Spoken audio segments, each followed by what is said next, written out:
Lumayo ka! Trixie, tama na! Ano ba? Respetuhin mo ng ate mo! Why should I, Dad? Bakit ko re-respetuhin yung taong nanira ng pamilya natin? Magdahan-dahan ka sa pagbibintang mo. Wala akong kinalaman sa desisyon ni Sir Ramir na iwanan kayo, kaya wag mo akong sisihin. Hoy! Kutong lupa ka! If I know kung ano-ano yung sinusulsul mo kay Ramir, kaya nagagalit sa amin yung asawa ko! Stop calling her names! Ano mo, yung ugaling yan kung bakit ako umalis ng bahay!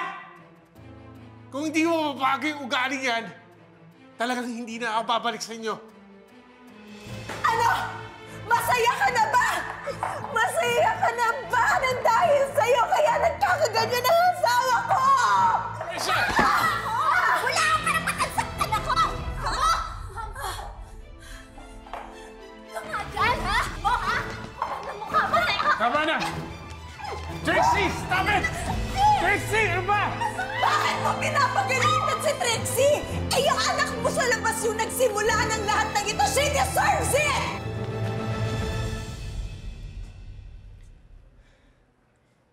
You know what? You're absolutely right, Tito. I'm gonna prove to Matty that I'm kinder and more understanding than Lilette. I'm going to make her realize na I'm the better daughter at hindi na niya kailangan ng iba pang anak dahil ako lang sapat na. Era, no.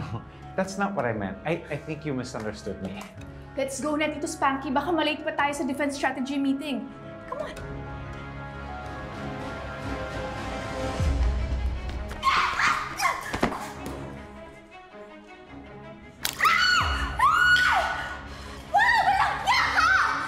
Salamat ka.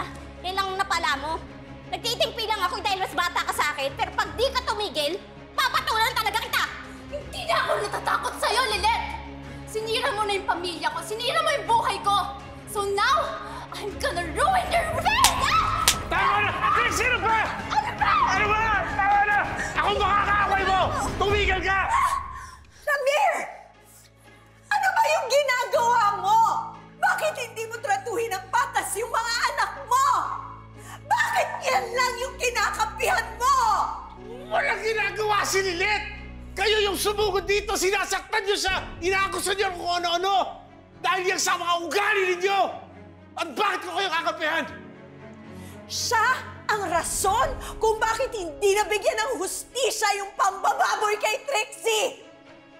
Siya ang sumira sa pamilya natin! Siya ang anay! Siya ang root cause kung bakit tayong dalawa nag-aaway! Nang dahil sa kanya! Hindi si Lilette ang may kasalanan dyan! Yang ugali ninyo! Mabuti pa umalis na lang kayo! Umalis na kayo at huwag na kayong bumalik! Hanggat hindi nyo natututunan na tanggapin na si Lilette ay anak ko, hindi na magkakayos ang pamilya natin. Kahit kailan, hindi ko ituturing na kapatid yung anak mo sa labas. I would rather cut my tongue than call her ate. Lilette, magpakasaya ka. Namnamin mo na ang mga sandaling ito na kasama mo si Ramir. Because I promise you, I will make your life a living hell! Let's go, Trixie.